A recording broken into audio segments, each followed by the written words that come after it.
میں کئی سالوں سے بانجھ بھی تھی اور مجھے ہر حال میں گھر میں وارث چاہیے تھا۔ مجھے ڈر تھا کہ کہیں میرا شوہر دوسری شادی نہ کر لے۔ یوں میں نے کھیل رچایا اور چالاکی سے ایک لڑکی کے گھر ساس بن کر اپنے ہی شوہر کا رشتہ لے کر گئی اور بات پکی کرائی۔ اور جب نکاح ہونے لگا، میں نے چپکے سے چہرے کے پیچھے اپنے پاگل دیور کو چھپا دیا تاکہ وہ اس لڑکی کو بیاہ لائے اور جو بچہ جنم لے میں گود لے کر اس لڑکی کو چلتا کر دوں۔ یوں میں اسے دھوکے سے بیاہ لائی اور ایک کمرے میں بند کر دیا تاکہ وہ کسی کو سچ نہ بتا دے۔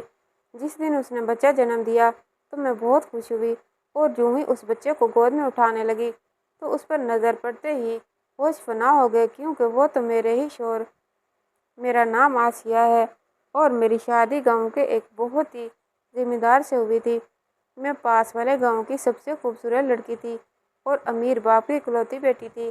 میں نے اپنے والدین کے گھر میں حکمرانی کی تھی۔ اکلوتی بیٹی ہونے کی بنا پر کسی شادی میں چودھری اچھفند کے سب سے بڑے بیٹے نثار کی نظر مجھ پر پڑی تو پلٹنا بھول گئی۔ انہوں نے مجھے پسند کر لیا اور فوراً میرے گھر رشتہ بھیج دیا۔ اس کے والدین رشتہ لے کر آ گئے کیونکہ انہیں بیٹے کی خوشی عزیز تھی۔ یوں ہماری شادی ہو گئی۔ شادی کے چند سال بعد ہی میری ساس دنیا سے رخصت ہو گئی اور اس کے بعد سسر بھی بیماری کی وجہ سے فوت ہو گئے۔ اب حویلی میں میرا شوہر اور چھوٹا دیور تھا۔ میرا شوہر بھی مجھ سے 3 سال چھوٹا تھا۔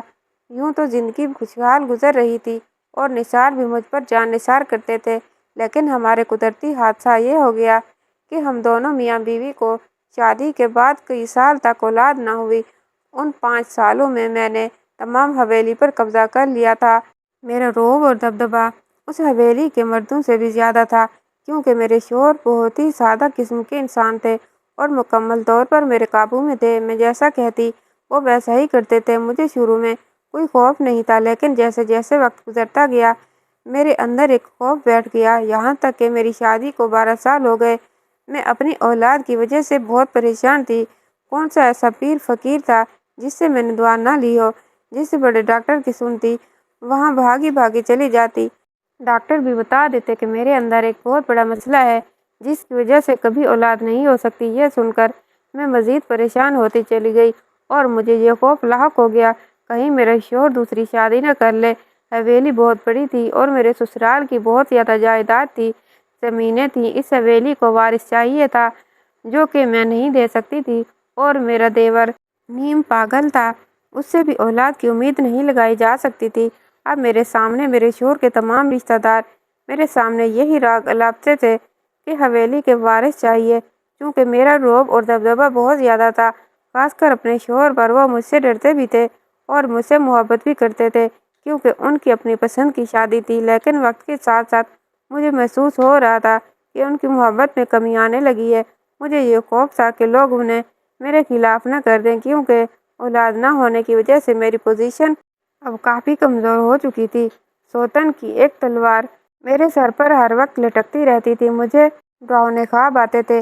ہر دوسرے دن مجھے خواب نظر آتا تھا کہ میرا شوہر ہاتھ پکڑ کر کسی لڑکی کو حویلی میں لے کر آ رہا ہے اور مجھ سے کہہ رہا ہے کہ یہ میری دوسری بیوی ہے، یہ مجھے وارث دے گی۔ اس خوفناک خوابوں نے میرا دل دہلا کے رکھ دیا تھا۔ وہ حویلی سے باہر جاتے تھے تو مجھے معلوم بھی نہیں ہوتا تھا کہ کہاں جاتے ہیں اور کن دوستوں کے ساتھ اٹھتے بیٹھتے ہیں، لیکن مجھے یہ بات سمجھ آ گئی تھی کہ ان کے دوست انہیں وارث کی پٹیاں پڑھا رہے تھے۔ ہر کسی کی نظر میرے شوہر پر تھی کیونکہ وہ بہت بڑے ذمہ دار تھے اور ہر کوئی چاہتا تھا کہ ان کی بہن بیٹی کو جگہ ملے اور وہ بھی عیش کی زندگی گزارے۔ میں کسی صورت میں اپنی جگہ کسی کو نہیں دینا چاہتی تھی۔ پچھلے 12 سال میں حویلی میں حکمرانی کر رہی تھی اور مجھ سے یہ بات برداشت نہیں ہو رہی تھی کہ کوئی اور یہاں آئے اور میری جگہ حکمرانی کرے اور میں ایک کونے میں پڑ جاؤں، کیونکہ حکمرانی صرف اولاد والی کی ہو سکتی ہے۔ مجھے یہ بھی محسوس ہو رہا تھا کہ میرے شوہر شادی کرنا چاہتے ہیں، لیکن میرے خوف سے کچھ نہیں کہہ پا رہے تھے کیونکہ نہ ہم کوئی بچہ گود لے سکتے تھے۔ ایک دن میں نے ان سے کہہ ڈالا تو دیکھا کہ ان کا موڈ خراب ہو گیا میری اس بات پر۔ حویلی کو اپنا وارث چاہیے جو اپنا خون ہو، کسی اور کا بچہ لا کر ہم کیا کریں گے؟ ہماری ساری جائیداد پر ہمارے خون کا حق ہونا چاہیے، نہ کہ کسی اور کا۔ میرے شوہر نے سخت تاثرات کے ساتھ کہا اور وہاں سے چلے گئے۔ ان کا یہ رویہ دیکھ کر میں سمجھ گئی کہ اب میری دنیا ڈوبنے والی ہے۔ مجھے جلد از جلد کوئی ترتیب کرنی تھی ورنہ میری حکومت ختم ہو جاتی۔ اگر میری حکومت ختم ہو گئی تو میں نیم پاگل ہو جاؤں گی۔ یہ سوچ کر میں نے ایک پلان ترتیب دیا اپنے ذہن میں، جس سے سانپ بھی مر جائے اور لاٹھی بھی نہ ٹوٹے۔ اپنے نیم پاگل ہونے کے خیال سے اچانک میرے ذہن میں دھماکہ ہوا اور مجھے نیم پاگل دیور یاد آ گیا۔ پھر میں نے سوچا کہ میرا دیور نیم پاگل ہے، بالکل پاگل تو نہیں ہے، اس کی شادی ہو سکتی ہے اور وہ اولاد پیدا کر سکتا ہے۔ اس کی عمر 24 سال تھی۔ اس کا ذہنی توازن کچھ ٹھیک نہیں تھا۔ بظاہر تو کافی دیر تک نارمل رہتا تھا، لیکن اچانک اسے دورے پڑنے شروع ہو جاتے تھے۔ پھر اسے سنبھالنا مشکل ہو جاتا تھا۔ وہ ہر وقت خاموش رہتا، کسی سے کچھ نہ کہتا۔ ایسا معلوم ہوتا تھا جیسے کوئی بات ہو، لیکن جب وہ بولتا تو چیخنا چلانا شروع کر دیتا۔ اور اس قسم کے دورے پڑتے تھے کہ ہم سب حویلی والے حیران رہ جاتے تھے۔ کبھی کبھی تو مجھے محسوس ہوتا تھا کہ اس پر کوئی سایہ یا کوئی جن آتا ہے۔ میں نے اپنی دیور کی شادی کرنے کا سوچ لیا تھا کہ اس کی بیوی وارث تو دے سکے، لیکن سب سے بڑا مسئلہ یہ تھا کہ ہر کوئی جانتا تھا کہ میرا دیور نیم پاگل ہے اور کوئی اسے اپنی بیٹی نہیں دے گا۔ پھر مجھے ایک ایسی لڑکی کی خبر ملی جو کم عمر اور خوبصورت تھی، اور وہ بالکل سادہ سی تھی، یعنی روب میں آنے والی لڑکی تھی۔ وہ لوگ ہمارے گاؤں سے کافی دور رہتے تھے، انہیں ہمارے بارے میں سب کچھ معلوم تھا، لیکن انہوں نے کبھی مجھے دیکھا نہیں تھا۔ میں اپنے شوہر کا رشتہ اس لڑکی کے لیے لے کر گئی، لیکن اس لڑکی کی ساس کی حیثیت سے یعنی جھوٹ بولا کہ میں نثار کی ماں ہوں، میرے بیٹے کو اولاد نہیں ہے اور میں اس کی دوسری شادی کروانا چاہتی ہوں۔ ہم لوگ بہت بڑے ذمہ دار ہیں اور ہمیں وارث کی ضرورت ہے۔ میری بہو کو یہ بات پتہ نہیں چلنی چاہیے، اس لیے میں خفیہ طور پر چھپ کر آپ کے پاس آئی ہوں اور چوری چوری شادی کروانا چاہتی ہوں۔ آپ میرے ساتھ حویلی چلیں۔ ابھی میری بہو اپنے میکے گئی ہوئی ہے، 1 مہینے کے لیے۔ اس کی غیر موجودگی میں اپنے بیٹے کا نکاح پڑھوانا چاہتی ہوں۔ جیسے ہی وہ آئے گی تو ہنگامہ کرے گی، اس کے آنے سے پہلے میں سنبھال لوں گی۔ پر میں وعدہ کرتی ہوں کہ اگر آپ نے اپنی بیٹی میرے بیٹے کے نکاح میں دے دی تو میں بڑی بہو کی طلاق کروا کر اسے گھر سے نکال دوں گی۔ میں نے لڑکی کے والدین سے کہا، وہ کافی لالچی تھے اور اتنا بڑا رشتہ دیکھ کر خوش ہو گئے۔ میں نے اپنا تعارف ان کے سامنے نثار کی بیوی نہیں بلکہ نثار کی ماں کے طور پر کروایا، کیونکہ میں نثار سے عمر میں تھوڑی بڑی تھی اور میں اچھی خاصی بڑی بھی لگتی تھی۔ پریشانیوں کی وجہ سے میرے چہرے پر جھریاں آ گئی تھی اور ان کو یقین آ گیا میری بات کا۔ بہت سارے جھوٹ بول کر میں نے انہیں حویلی لے آئی۔ میں نے ان سے کہا کہ وہ کسی سے کچھ نہ کہیں۔ خاموش رہنے کی میں نے بہت بڑی قیمت دے دی تھی، اس لیے لڑکی کے والدین لالچ میں آ کر کچھ نہ بولے، بس چپ چاپ بیٹھے رہے۔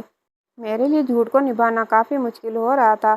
ان لوگوں کو میں نے یہ نہیں بتایا کہ مراد پاگل ہے۔ بڑی مشکل سے میں نے انہیں راضی کیا۔ آپ بس خاموش رہیں اور کسی کو کچھ پتہ نہیں چلنا چاہیے۔ میں ان کا نکاح پڑھوا رہی تھی۔ میں نے اپنے شوہر سے رازدانہ انداز میں کہا اور انہیں خاموش رہنے کا کہا۔ وہ تو پہلے ہی مجھ سے ڈرتے تھے، وہ تو چپ ہو گئے۔ پھر میں نے اپنے دیور کو کونے میں لے گئی۔ میں ان لوگوں کو لے آئی، ان کو خفیہ طور پر تمہارا نکاح اس پیاری سی لڑکی سے ہونے والا ہے، بس چہرے کے پیچھے چھپ کر خاموشی سے قبول کہنا ہے۔ میں نے اپنے دیور کو بھی اچھی خاصی پٹی پڑھا دی تھی اور اسے لڑکی بھی دکھائی۔ لڑکی کا حسن دیکھ کر میرا دیور خاموش ہو گیا تو میں سمجھ گئی کہ وہ لڑکی کو اپنا بنانا چاہتا ہے۔ سب کچھ میری منشا کے مطابق ہو رہا تھا۔ میرا شوہر خاموش تھا، میرے دیور نے بھی ہنگامہ نہیں کیا۔ میں نے فوراً مولوی صاحب اور گواہ بلائے۔ جیسے نکاح کا وقت قریب آیا، میں نے اپنے دیور کو سہرا باندھ کر بٹھا دیا۔ اس کا چہرہ نظر نہیں آ رہا تھا۔ لڑکی کے والدین سمجھ رہے تھے کہ سہرے کے پیچھے نثار ہے، لیکن سہرے کے پیچھے میرا پاگل دیور تھا۔ اس لڑکی کا نکاح میرے دیور سے ہو گیا تھا۔ میں نے کہا فوراً اس لڑکی کے والدین کو چلتا کیا اور چوکیدار سے کہا کہ آئندہ یہ دونوں یہاں پر نہیں آنے چاہیے، اور اگر یہ دونوں حویلی میں آنا بھی چاہیں تو انہیں دھکے دے کر باہر نکال دیجیے گا۔ ان دونوں میاں بیوی کا داخلہ ممنوع ہے حویلی میں۔ اس طرح لڑکی کے والدین کا پتہ بھی میں نے کاٹ دیا۔ اب لڑکی کی باری تھی۔ میں نے کافی پٹیاں پڑھا کر اپنے دیور کو لڑکی کے ساتھ بھیج دیا۔ اس کے کمرے میں صبح ہوتے ہی میرا دیور نکل گیا اور واپس نہیں آیا، لاپتہ ہو گیا تھا۔ مجھے بہت پریشانی ہوئی۔ میں نے اپنے شوہر سے بات کی تو وہ مطمئن تھے، بولے آ جائے گا، جانا کہاں ہے اس نے، شاید وہ چاچا اکرم کے گھر گیا ہوگا۔ میں نے دیکھا لڑکی بے حد خوبصورت تھی اور سادہ سی تھی۔ میں نے اس پر مکمل طور پر قبضہ کر لیا تھا۔ اس نئی لڑکی کا نام نجمہ تھا۔ نجمہ کی حقیقت حویلی میں ایک ملازمہ سے زیادہ نہیں تھی۔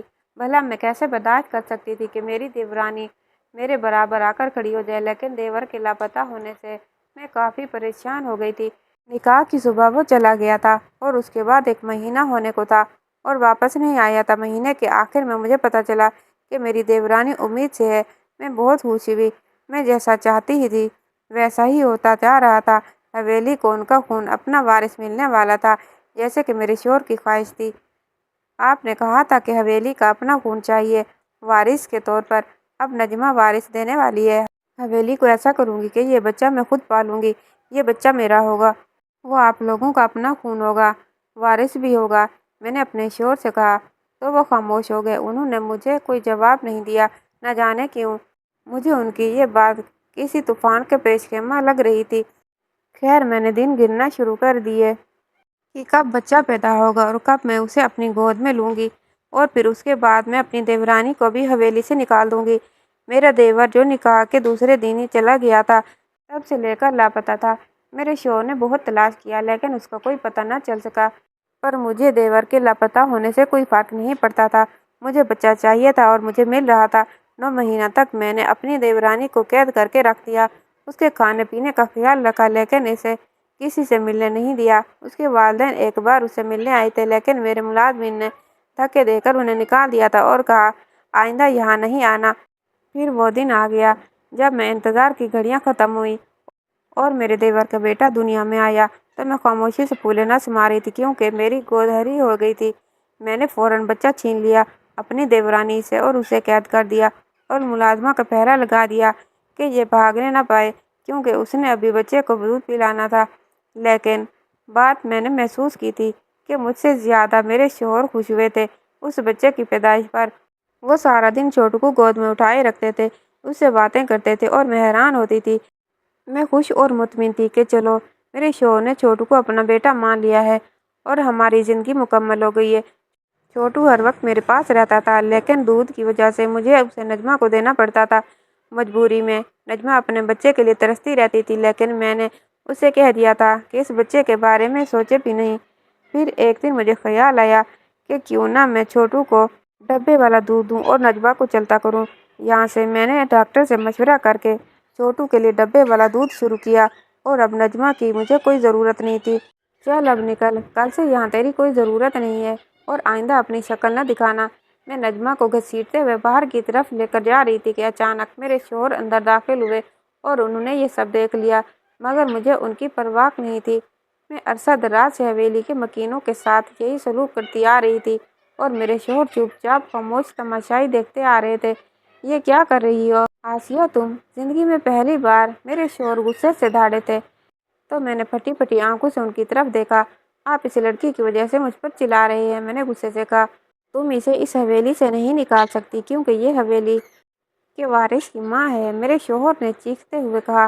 تو میں حیران ہو گئی، وہ آج پہلی بار اتنا چیخ کر مجھ سے بات کر رہے ہیں۔ حویلی کے وارث کی ماں میں ہوں، اب اس کی یہاں کوئی جگہ نہیں ہے، میں نے ان سے بھی زیادہ اونچی آواز میں کہا۔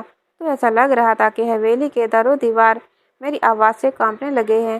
یہ نہ صرف حویلی کے وارث کی ماں ہے بلکہ حویلی کے مالک کی بیوی ہے، شوہر نے غصے سے کہا۔ اس پاگل مراد کو آپ حویلی کا مالک کہہ رہے ہیں؟ حویلی کے مالک صرف آپ ہیں، میں نے جواب دیا۔ ہاں، حویلی کا مالک میں ہوں اور یہ میری بیوی ہے۔ اس دن اس کا نکاح مراد سے نہیں مجھ سے ہوا تھا۔ چہرے کے پیچھے مراد نہیں تھا بلکہ میں تھا، اور یہ بچہ جو پیدا ہوا ہے یہ میرا اپنا خون ہے، میرے شوہر نے کہا۔ تو اس انکشاف پر میں اتنی حیران ہوئی کہ زندگی میں کبھی نہ ہوئی تھی۔ میں ساری زندگی لوگوں کو دھوکہ دے رہی تھی اور اب میرے ساتھ ہی دھوکہ ہو گیا تھا۔ ایسا نہیں ہو سکتا، آپ جھوٹ بول رہے ہیں، میں نے سب کی طرف دیکھتے ہوئے کہا۔